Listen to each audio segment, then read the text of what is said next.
Alright, what's going on everyone? In this video we'll be going over the T Perm. So there really is only one good algorithm for the T Perm, and it is the only algorithm I would recommend you learning. It's actually one of the more simpler PLO algorithms, and a lot of you may know this algorithm from 2-look PLO. But just in case you learnt a different algorithm in 2-look, this will be the algorithm for the T Perm, and it is shown as follows.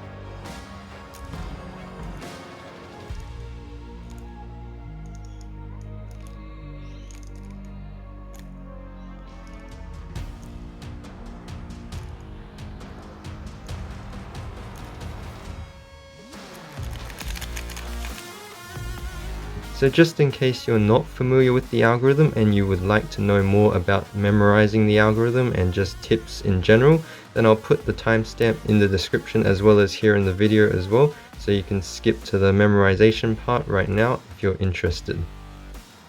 So first, it is quite important to talk a little bit about recognition for the T Perm. The T Perm is actually also one of the more easier PLOs to recognize actually. The most prominent feature about the T Perm is the headlights here on the left. So we usually hold the headlights of a T Perm on the left side. It's different from other PLOs with headlights because if you notice, on either side of the headlights we have these extended 2x1 bars on either side of the headlights. So it's got a nice symmetry in that sense. So in this case, if we have headlights and two extended 2x1 bars on either side, then we know exactly what PLO it is. It is a T Perm. But because T Perms are usually done from this angle, which is headlights to the left, we can't always see that there's a 2x1 bar on the back side.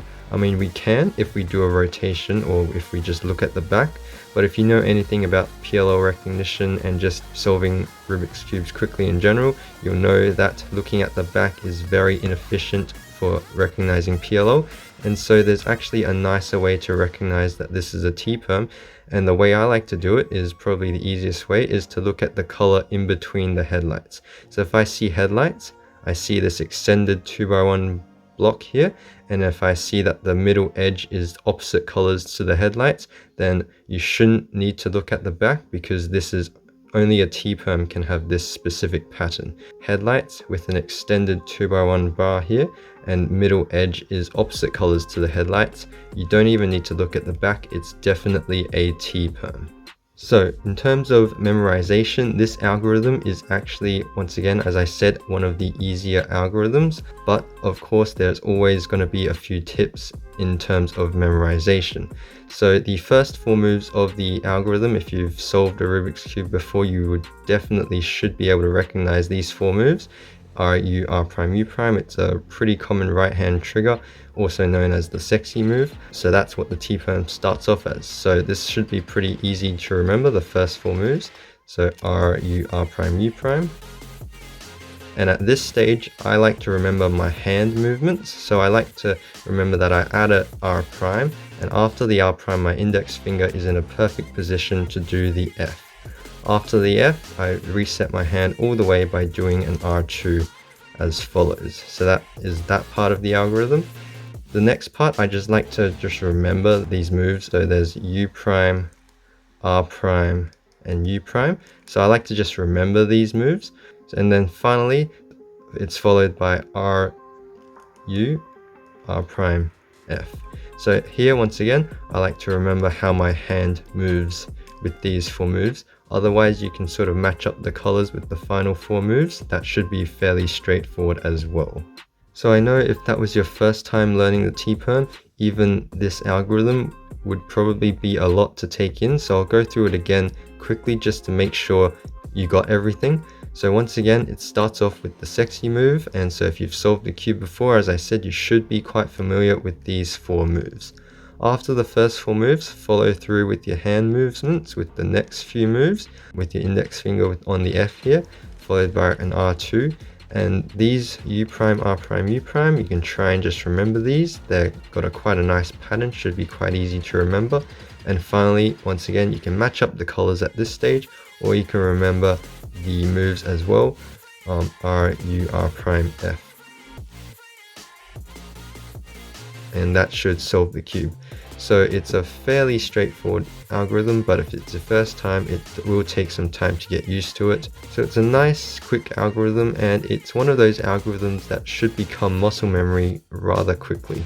So keep practicing, and before you know it, it will become very natural for you to do this algorithm. So in terms of finger tricks, there's a few finger tricks that are quite important with the T Perm. So the first finger trick is this U pinch move here.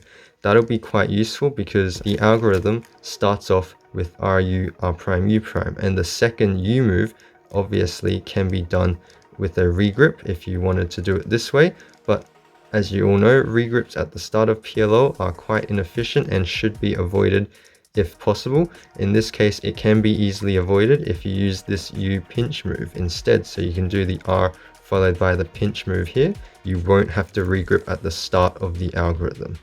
Also, there's another finger trick that's quite important for the T Perm, and that's this final F move with the thumb here. In this case, the F move is at the end of the algorithm. So at the end of the algorithm, you'll notice that if I get to the end here, you'll notice that after I do this final R prime, my thumb is in a perfect position to do the F move. So I should do that instead. I noticed that a lot of people who first learn the T Perm, they would use their index finger to do the F move. In that case, it is more inefficient. It's quite uncomfortable to do this index finger move. If you get to this position, it is definitely more efficient if you use your thumb to push up on the F layer. So you'll notice that once you implement those two finger tricks, your T Perm becomes regripless throughout the entire algorithm. You won't have to regrip before or after the algorithm, which makes it a really fast algorithm to do and makes it very efficient in terms of hand movements as well. Normally with PLO, you'll start in the home grip, both thumbs in front. So in this case, we can actually start the algorithm from this grip as well. And you'll notice that at the end of the algorithm, we end in this home grip as well, so both thumbs are still on the front layer. So it makes the whole algorithm regripless, making it really quick to do. So finally, time to talk a little bit about AUF. So AUFs for T Perms are once again quite straightforward to recognize. The T Perm algorithm swaps 2 corners and 2 edge pieces, which means that this whole block here and this whole block here does not move, which means that the headlights are an indication of what color is going to be on the side here. Or otherwise, it's more obvious, I guess, if you recognize it by this front color here, since front colors are usually easier to spot compared to colors on the side. Either way, you can look at the headlights, or you could look at this 2x1 bar here. Either one is fine. These won't move, so in this case, we have these colors all matching, so I have no AUF after I do the algorithm. Here's another example of a T Perm. As you notice, this is definitely a T Perm with headlights, extended 2x1 bar, and middle edge is opposite color to the headlights. So it's definitely a T Perm. In this case, the headlights are on the red side, but they're orange headlights and they belong on the opposite side. Similarly, you can recognize that here we have some blue pieces here on a green side. Blue belongs on the opposite side. So either way, you can recognize it as a U2 AUF. So in this case, after the algorithm, I'll have to do a U2 to solve the cube. So here's the algorithm, and finally U2 to solve AUF. So I want to talk about this specific AUF case, which is T Perm followed by a U move. If you don't see what the problem is with this specific AUF case right now, then that's fine, but I'll do the algorithm and at the end I'll show you what could potentially be a problem with this specific case. So once again, with the T Perm, goes as follows, and I notice at the end I'll have to do a U AUF. So a lot of people get to this stage and they're like, alright, so I need to do a U move. I may as well regrip my right hand and do it with my index finger like this. Once again, as I mentioned before, regripping for PLO is definitely quite inefficient and should be avoided whenever necessary. So what I like to do in this specific case is, because there's a U move, notice how at the end of the algorithm, my ring finger is already on the U layer. So I like to just drag my ring finger over and finish off the AUF like that. And at the end of the solve, you're normally about to drop your cube and stop the timer anyway, so it doesn't matter if your right hand is completely off the cube. You don't need to really grip the cube after you've solved it anyway, but that's just what I like to do for that specific case. Obviously, if you have a T Perm followed by a U prime, you can just use your left hand and do the U prime like that. It's just that specific case. You can use that specific sort of special finger trick to do it more efficiently. It is definitely quicker than doing a regrip during or after PLO before AUF. So that's it for the T Perm tutorial. I hope you learned something. In fact, like the video if you learned something new. Please subscribe if you want to see more similar videos. And feel free to share these videos with family, friends, or people you know who just want to learn PLO. It definitely helps grow the channel. I appreciate everyone's support. Thank you very much for watching, and I'll see you guys very soon.